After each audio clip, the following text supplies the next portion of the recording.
I'm not here alone. I brought several members of my team to join us, and I will introduce them as we kind of keep moving forward. So I wanted to start just by talking about the number of refugees that exist in the world today. And as the Deputy Secretary said, refugees are really a specific designation. People have been persecuted on account of race, religion, political opinion, nationality, or membership in a particular group, and very few refugees actually end up being resettled in the United States. Oh, hitting the wrong button. But these days, we hear a lot more about other designations or legal kind of ways of referring to people who have been displaced. So I want to also talk about asylees, that asylees are people who come to the United States and go through the vetting process in this country, as opposed to refugees who go through that process prior to arriving here, and then humanitarian parolees who are granted a temporary status and then have the opportunity to apply for asylum after they come to the US. So just some technical things. I'm wondering how many people in this room work in refugee work? So you knew all that. That's not news for you, right? Okay, good. I want to talk a little bit about the Refugee Services Office. So our office manages federal funds, the majority of federal funds that flow through the state to support refugees. And we also implement federal policy as it relates to refugees.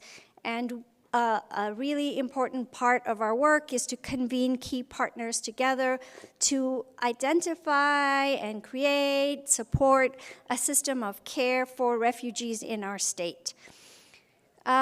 We work obviously very closely with the resettlement agencies, and you may already know about Catholic Community Services and the International Rescue Committee, both agencies that have been doing refugee work for a very long time. This year, we're proud to announce that CRIC, Cache Valley Refugee and Immigrant Connection, has begun doing refugee resettlement work in Logan. They welcomed their first refugee family a couple weeks ago and did work with the Afghan program. So they're really not new to this work, but they are very excited to take on this new role. So how does it work here in Utah? We provide support through federal funding for case management support for up to 1 year, 15 months for families to the resettlement agencies, and they do a lot of the initial work of meeting folks at the airport, helping find housing, getting them connected with basic supports. And then after that time, when there's need for other services, we have people go to the Utah Refugee Center or work with other community organizations that are providing services and supports generally in the community, but also can work with refugees.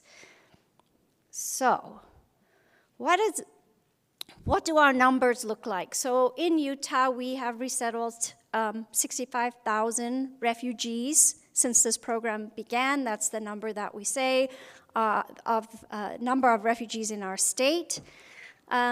This slide shows the kind of up and down that we were talking about in terms of numbers and resettlement.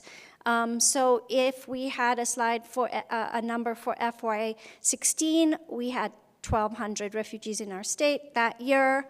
And then if you look at FY 2021, we were only able to resettle 208 individuals. So you can see what that looks like and how that has such a down effect on things, because then in 2022, we were able to resettle 1,570, which is a high. So when you look at people who are in refugee resettlement work or refugee support work, they might look a little tired, and it's because it's been a hard year. So yeah, be kind to the workers too. Okay, what makes us different here in Utah is that we have great bipartisan support. We have great support from the LDS Church in many different ways with volunteers, but also with funding. We have really good, solid resettlement agencies. And before Logan, the majority of our refugees were resettled, concentrated in the Salt Lake Valley, which then allowed us to really build up resources and supports to better support those individuals. We also have a refugee center, which I'll talk more about, which allows us to provide more robust employment support for refugees. So those are some of the things that make us different. And then we also work hard to create capacity with refugee community-based organizations, those organizations that are run by refugees themselves. We've heard people talk about integration, that it's a two-way process. In Utah, through case management, we focus on these few areas: employment, education, language and cultural knowledge, life skills, housing, community and family support, and health, because these seem like the critical elements for successful integration. The other thing that I think makes us different in Utah is that we are focused on building supports for refugees from arrival to thriving, that we are really thinking about how we can get people to that place where they're going to be successful for the long term. And that means we've got to build lots of different supports in place to get folks there in different ways. We know that refugees have some challenges and barriers when they come here. Language being the most obvious one, right? Not understanding the systems that exist here, and just other cultural differences. But a big challenge we also see is that refugees are often dealing with trauma as a result of what they have experienced. And so a large part of, or some part of what we do is help refugees deal with the issues that arise from that. And when we're talking about trauma, what does it look like? Anxiety, isolation, confusion, disorientation, these are some of the signs that we see in the folks that we're supporting. And I want to say everyone experiences trauma in your life. When you have a difficult event, you also experience trauma. So it's not just refugees. But at this point, I want to introduce Adela Wan, who is from our social work team located at the Refugee Center.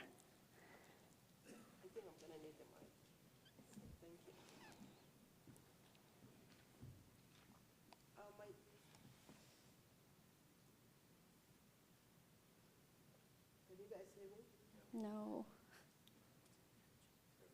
Okay, can you guys hear me now? Yes. Okay. So my name is Adela Wan. I'm a social worker at the Refugee Services Office, Department of Workforce Services. And I have been living in the United States for about 22 years. I came here as a refugee myself. And so the services that we have been providing, there is two main things that I will talk about it. One of them is assessment, that we've been conducting those assessment. And we conduct this assessment from the arrival, so which is initial, and then until initial 6 months, and then 12 months. So sometime until 15 months, and then we close the case based on that, how the client is doing and how the progress that they've been in. And the main reason that we've been doing this assessment to help the client with their progress, and because most of refugees that come to this country, like we know, those are the people that have a very good, some of them have education background where they came from, and they just want someone else to help them to fit in the culture that we have here. When they come to this country, they don't know anyone, most of them. They just come here and then they already been through the trauma that they don't know who's gonna help them. So this assessment is helping a lot of clients to achieve that dream. And the second thing is domestic violence. So we've been helping the client, we've been working with them through the domestic violence, and then we do conduct the group too, and we have a mental health group that we've been conducting as well. So there is a group of the domestic violence, which is a healthy support relationship that I have conducted, and it went very well on this. The reason for that group is to help those clients to see the sign, because most of them, they don't know what is the sign of the domestic violence. It's not because of they don't know, but there is no knowledge about it, and then a few of them, they think that's only when it becomes physical, and that's where domestic violence is. So the group went well, and then a lot of women from the group start sharing. We make sure that we have a safe space. They can share their stories and help each other too, being open and supporting each other as well. So the group went very well, and we end up having some client that came up and talking more, being open about the domestic violence that they've been going through. Thank you. Thanks, Adele. So I also want to talk about the Utah Refugee Center. It was created 6 years ago with the purpose of helping refugees access better paying jobs. So our data at the time showed us that refugees, after 2 years of case management, were making less than $8 an hour. And so we began this center with two purposes. One, to help refugees access better paying jobs, and the other, to create a space for refugee communities to gather to provide support for others in the community.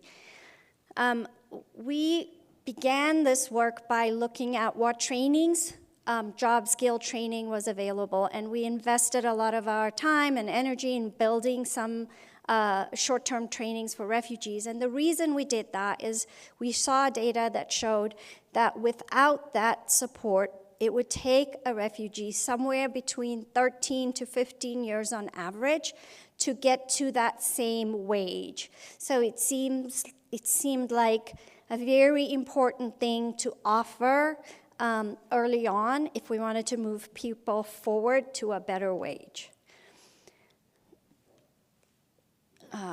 So our data today shows that we have, some good stories to tell. We offer tech training at the Refugee Center, and it has shown 193% wage increase for refugees with the $40,000 annual wage. So clearly these trainings are making a difference for those individuals who participate, and the employment support we are offering is helping increase those wages.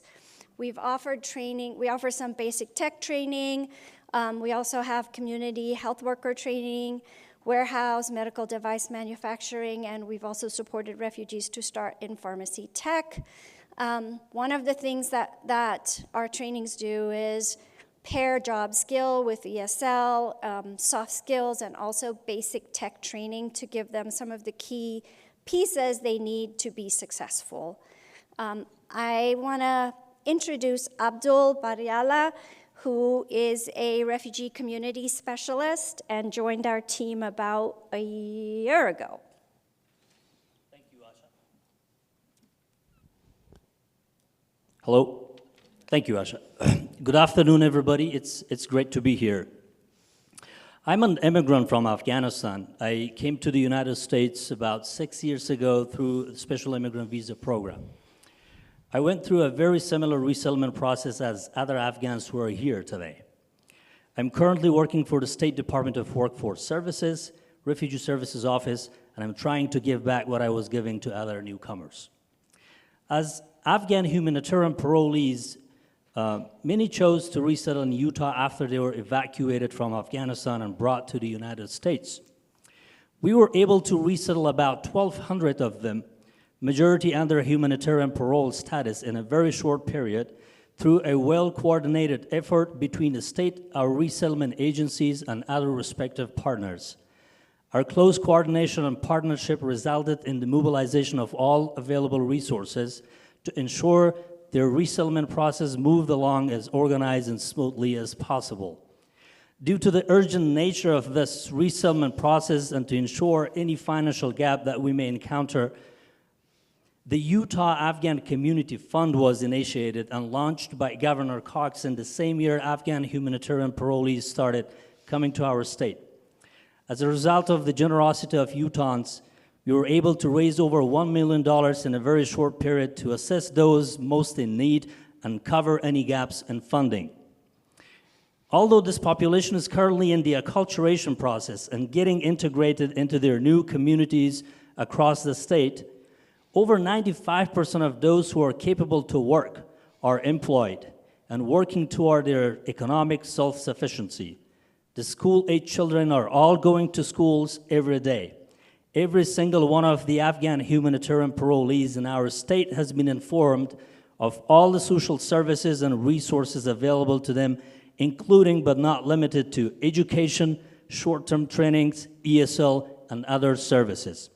Let me end by giving you an example of this economic self-sufficiency of a family that I worked with.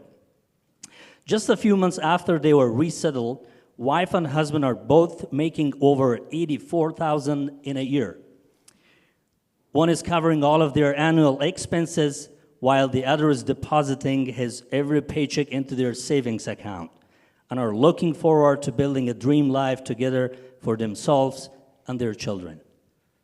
Thank you. Thank you, Abdul.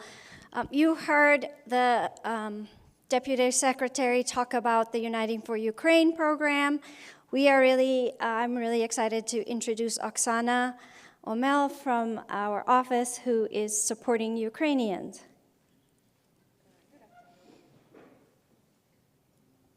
Good afternoon. My name is Oksana Omel, and I was born and raised in Ukraine. I came here about 22 years ago to the United States, and when in 2014 Putin started the war in Ukraine, I was devastated because Russians occupied my home town city, Donetsk. But he didn't stop. Last year, on February 24th, 2022, he committed the full invasion of Ukraine. And it's a terrible thing. 8 million Ukrainians have been displaced because of that. In the United States, where the President Biden and administration were able to launch this sponsorship program, which is known as Uniting for Ukraine, where Ukrainians can come to somebody who sponsored them and stay here for his safe haven. I started working as a Ukrainian community specialist last September, and as for now, we have about 600 Ukrainians settled in Utah. I've met a couple hundred of them, and I worked closely with a couple hundred of them. My job is to connect people, Ukrainian people and sponsors, with the resources, connect them with services, with offices, and to educate and guide and help them find those resources. At the Refugee Service Office, we created a Ukrainian resource guide with all information gathered in one space. I want to let you know, guys, you probably know that Ukrainians come as a lot of them are highly educated people, and they're eager to work, they're eager to be employed, and we're helping them with that. The one obstacle we have here in Utah is a driver license. They're not eligible for driver license because they're a Ukrainian humanitarian parolee, which is a temporary status only for 2 years. But we are working on that. I've met a lot of wonderful people who came from Ukraine and who survived the bombing and terrible things. I just want to mention this one family that touched me so much, and their story is just incredible. They're from Bucha. For those of you who follow the news, that's the place that were occupied by Russian fascists in the beginning of the war, and it was a lot of crime committed against civilians. Civilians were killed, children, seniors, a lot of people. So this family, they were hiding in the basement for about 3 weeks. It's a mother, 3 teenager kids, 2 of her own, and 1 she became a legal guardian because he lost his family. He's like an orphanage, and her elderly mother. So they were able to escape. They came to Europe first, and then they found sponsor here, just U.S. citizens, not relatives, nothing. And they came to Utah, and it's a devastating time for them. They were like all a mess, a lot of trauma, a lot of depression. We worked with this family, and we were able to make them feel welcome and comfortable. We arranged to send them to a show, Moulin Rouge, and Utah Symphony concerts. And the boy, one of the boys were a piano player, and he hasn't been able to play for 8 months because of the occupation. And their house was destroyed by a bomb, and his piano instrument that he has in the house also was destroyed. They know it from the neighbors who left there, who are still in Ukraine, in that city. I just want to say that we will continue to help, and I personally will continue to help Ukrainian families resettle and to feel welcome here in Salt Lake and Utah to the end of this terrible war, or to the time when they are feeling comfortable